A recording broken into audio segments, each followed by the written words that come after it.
Fine, okay? But I won't do it tonight because I don't want to cause any controversy. Is that okay? All right? But Sheriff Joe can feel good.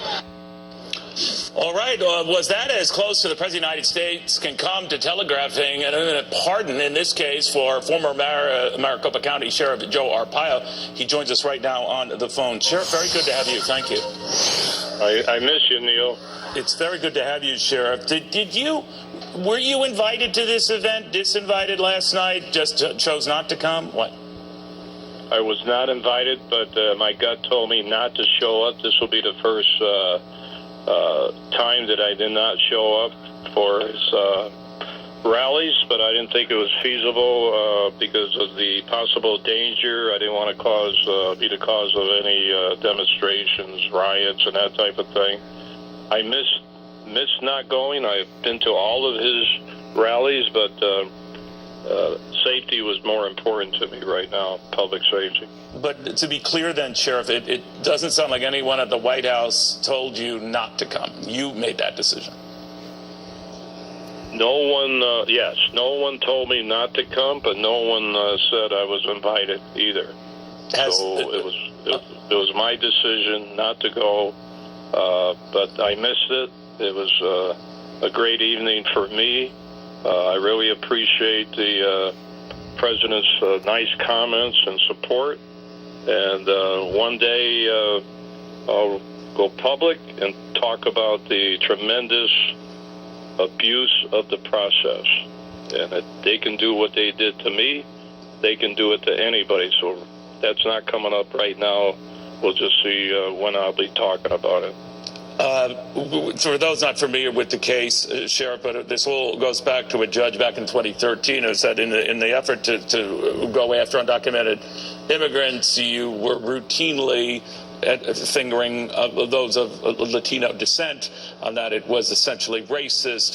They'd asked you to cease and desist, and you were held ultimately in criminal contempt for not doing so, something that could land you in jail for up to 6 months. Maybe more. I'm not aware of the statutes. But what is your reaction to that?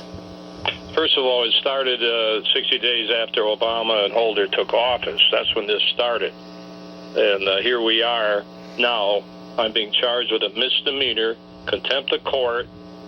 The sentence would be the same for barking dogs. They announced this the day before early voting, and then they went again and charged me 2 weeks before you go to the polls. So this is strictly a political hit, and I'll be talking about that in the future, because if they did to me, they can do it to anybody. So we'll see what happens when this thing is resolved. You know, Sheriff, not too long after this sentence was handed down, you did publicly acknowledge that you might have violated that judge's order, but that it was not intentional. What did you mean by that? Well, it was not intentional. My guys were doing their job. We had the authority under the program with ICE to do this from 2007 and 2009. And that's what this contempt, that was the period they filed the contempt against me, but we had the authority to do that.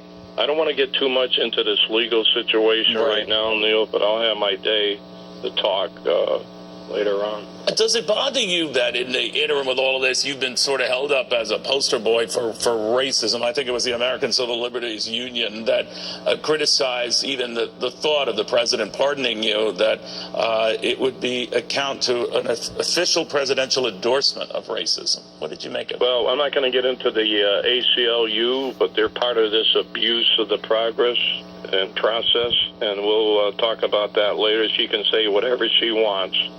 Of course they're going to go against me. I'm like the poster boy. They've been after me since I started fighting the illegal immigration problem 8-10 years ago under the state law, which we had the authority under the federal law when they trained and swore in 150 of my officers.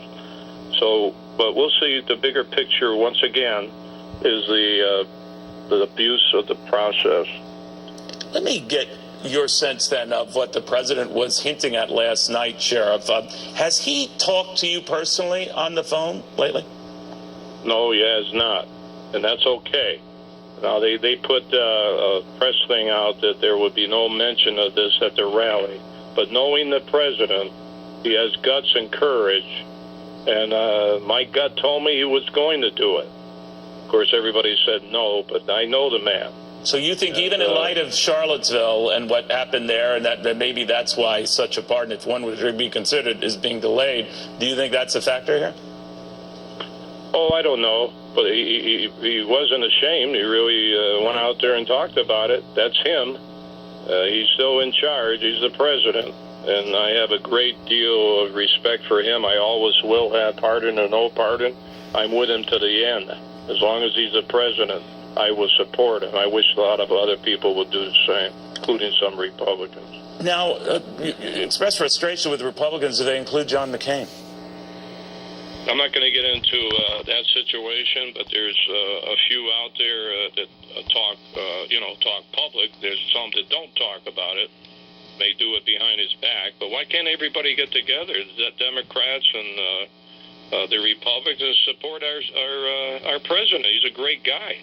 He's going to go down as one of the greatest presidents we ever had. Last night, Sheriff, as you know, he talked about building a wall, and he would even risk a government shutdown to force the funds to make that happen. What do you think of that? Well, that's great. Let me tell you why illegal immigration has gone down, because he talked about it. And they're afraid now. That's how you do it. You talk about it, and they don't come across because they know they're going to jail. So just talking about it is a big deterrence, and that's what he likes to do, and it's really successful.